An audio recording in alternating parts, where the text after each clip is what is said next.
You know, it's interesting. I was reading in the newspaper this morning, and they say that Memorial Day in southern Arizona marks the beginning of summer. I think for many of us, Memorial Day marks something very different. When I think about Memorial Day, I think back to a experience I had in Iraq. I was supposed to fly all over the theater of operations in Iraq. And there was the only way you could get around normally was through a Black Hawk helicopter or a Chinook helicopter.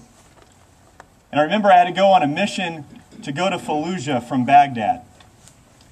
And I drove from Camp Slayer to Baghdad International Airport, and we got stuck behind a convoy on the way over there.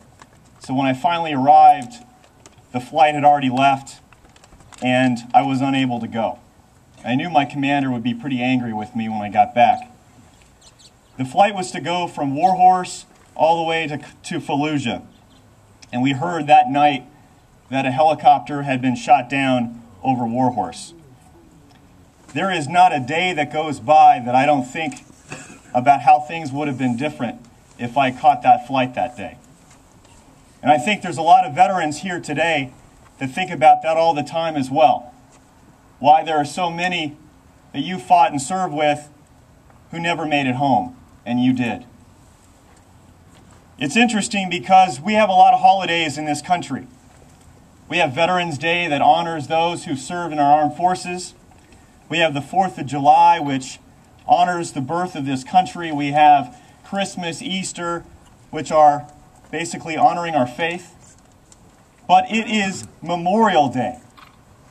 It is left to Memorial Day to be the reminder of the cost of greatness in this country. So the question is how do we live up to the sacrifice of those who gave it all? I would say that if they die because that is the cost to keep this country free, then we must endeavor to keep this country free. If they died because they simply wanted to keep their buddies safe, then we must endeavor to be the best friend that we can be. And if they die because that is the cost of greatness in this country, then we must endeavor to keep this country great.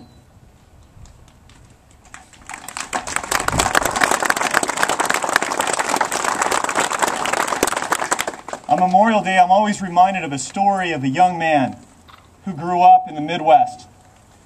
He was the son of a farmer, and he grew up on a little farm in the Midwest, and he loved reading, he loved books, and his family was so poor that they couldn't afford to buy books for him.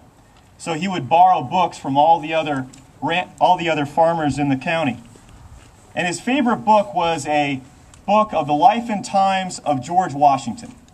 And it was a book of woodcuts, images from the life of George Washington. And there was an image in that book that he loved the most.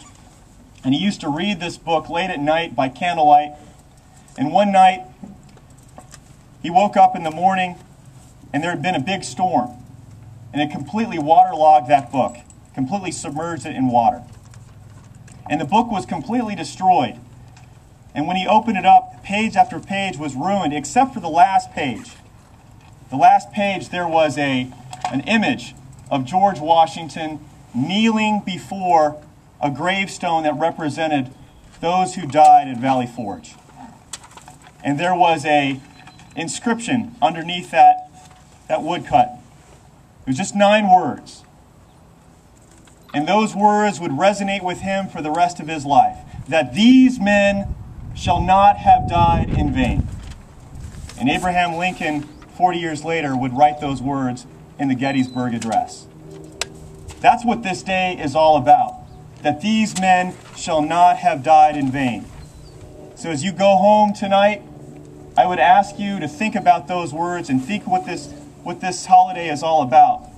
And live the best life you can live. Do what you can to keep this country free.